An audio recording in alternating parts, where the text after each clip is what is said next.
22h15 sur Europe 1, c'est l'invité d'Europe Nuit et vous recevez Pierre de Villeneuve, la journaliste au magazine Point de Vue, Isabelle River, spécialiste des familles royales d'Europe. Bonsoir Isabelle River. Bonsoir. Le prince Philippe, qui va fêter ses 96 ans, annonce qu'il prend sa retraite. Alors, pardonnez-nous, mais évidemment, comme ça peut paraître un peu étrange. Alors, un prince, une altesse royale, en général, ne prend pas de retraite au sens où nous l'entendons, nous, mais il est, bon, comme vous l'avez dit très justement, il va fêter ses 96 ans. Il n'a plus la forme d'autrefois. Et donc, il estime, en accord avec son épouse, qu'il est temps pour lui de raccrocher. Donc, et on le verra encore de temps en temps. Il y aura une petite, ce que le palais appelle une petite tournée d'adieu avant son retrait définitif de la vie officielle à la fin du mois d'août. Mais c'est un homme que son caractère porte à être constamment actif, suractif même. Donc il est probable qu'on continuera de le voir de temps en temps. Mais pardonnez-moi, quel était son job, si j'ose dire, jusqu'à présent? Il se proclamait inaugurateur de plaques. Oui, ça c'est parce que c'est le champion du monde de l'autodérision. C'est un homme qui manie la plaisanterie assez facilement. Et d'ailleurs, l'un de ses nombreux rôles pendant le règne d'Élisabeth II a été d'infuser un peu en toute chose, et dans ce protocole toujours un peu rigide, une dose de dérision, de bonne humeur qui s'est toujours révélée. Parfois ça tombait à côté. Parfois ça tombait à côté. Disons qu'on pourrait qualifier son humour de solide humour de marin, puisque c'est un ancien de la Royal Navy. Mais pour revenir à votre question, un job d'époux de souveraine, c'est un métier à plein temps. Et là, le palais a publié aujourd'hui quelques chiffres qui sont assez révélateurs en fait du travail qu'il a accompli pendant les 65 ans de règne de son épouse. Je crois qu'il a accompli plus de 22 100 engagements officiels à lui tout seul, prononcé plus de 5000 discours, écrit 14 livres. Ça n'est pas un homme qui est resté inactif. Mais un engagement officiel, ça consiste en quoi? Un engagement officiel, c'est quelque chose de très routinier, de souvent très aride. On vous demande de serrer des mains, de sourire, d'être toujours de bonne humeur, de recevoir des cadeaux en faisant semblant que ça vous fasse plaisir. C'est ce que font encore Charles et aujourd'hui le prince Harry, le prince William, c'est un métier qui est le même pour l'ensemble des membres de la famille. Et ça va un peu à l'encontre, on parlait de marine, effectivement, c'est un marin, Philippe Mountbatten, ça va à l'encontre de son caractère premier. Oui, c'est un homme qui a un caractère plutôt bouillant, dominateur, et qu'effectivement rien dans sa personnalité ne portait à exercer ce métier qui finalement est celui d'accompagner sa femme avec un peu la grâce d'un danseur mondain.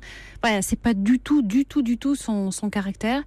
Mais pour elle, il a fait de nombreux sacrifices, dont celui de sa carrière dans la Royal Navy, puisqu'il était quand même promis à une brillante carrière en tant qu'officier. Il aurait sans doute été amiral. D'ailleurs, il l'est, mais il l'a été par la force des choses. Il est devenu ensuite, par la force des choses, mais on mesure difficilement l'importance des sacrifices qu'il a accomplis pour ce métier et par amour pour elle. On dit qu'au moment du couronnement d'Élisabeth II, ça a été un déchirement pour lui. Il a dû renoncer à tous ses titres de noblesse grecque, puisqu'il est né prince de Grèce et Danemark. Il a renoncé à sa religion. Il a renoncé à peu près à tout, en réalité. Même ses sœurs, qui avaient épousé des officiers allemands, n'ont pu être conviées à son mariage. Enfin voilà, il y a énormément Il a renoncé à son nom, d'ailleurs, parce que on a appelé la famille Windsor, alors que lui, c'était Philippe Mountbatten. Et d'ailleurs, il aurait déclaré ce jour-là, décidément, je ne suis qu'une amibe. Oui, après l'accession au trône de sa femme, il faut dire qu'il a été très mal accueilli en fait au palais. On lui reprochait d'être un prince sans argent, totalement désargenté, puisque c'est un exilé. On lui reprochait aussi ses manières un peu brusques, peut-être aussi d'être trop joli garçon.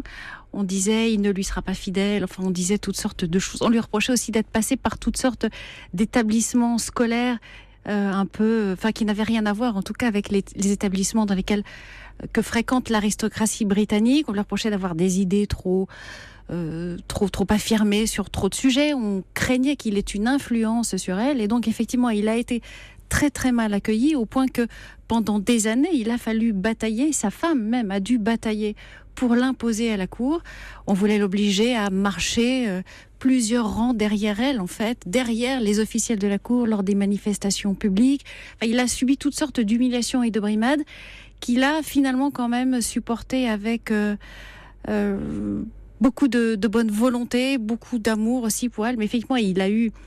ce qui était symptomatique, c'est qu'après l'accession au trône de sa femme, il a fait une jaunisse.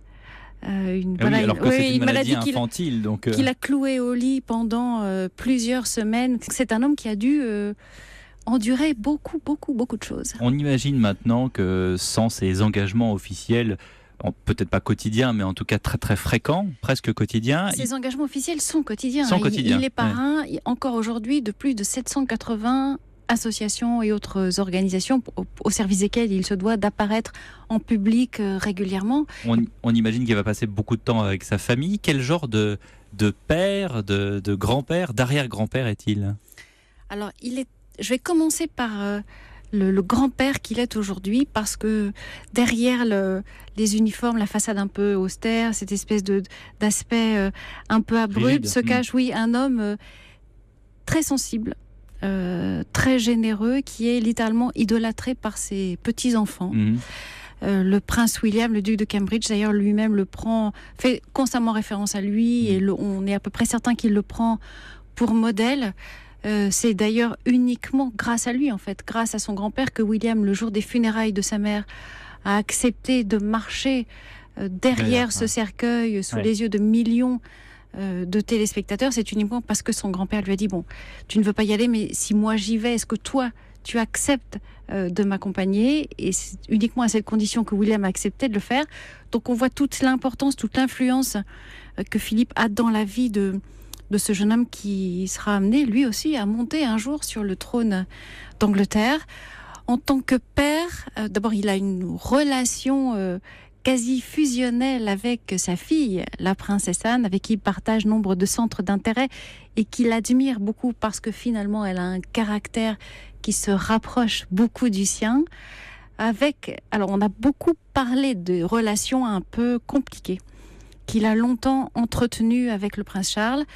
Ce sont des relations qui se sont effectivement tendues tout au long des années qu'a duré le premier mariage, en fait, du prince Charles avec Diana, puisque on le sait aujourd'hui, Philippe a beaucoup soutenu sa belle-fille contre son fils, puisqu'il croyait la version de sa fille et ne croyait pas à celle du prince Charles, qui le rendait plus ou moins responsable de l'échec de son mariage. Donc c'est vrai que leurs relations à ce moment-là ont pâti de beaucoup de choses.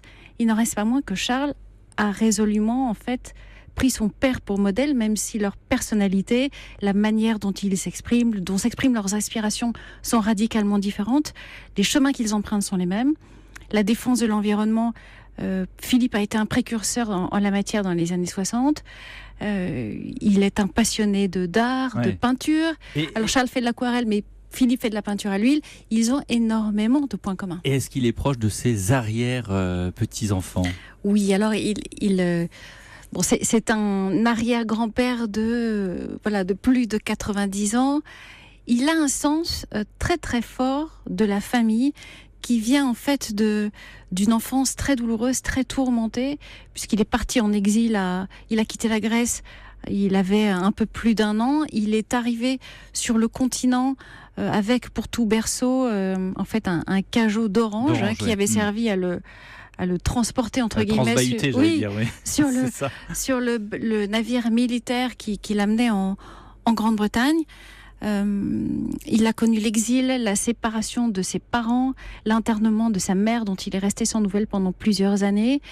Toute sa jeunesse a été ballottée d'un pays à l'autre, d'une famille aristocratique à l'autre. Peut-être que ses arrière-petits-enfants, du coup, lui rappellent cette enfance.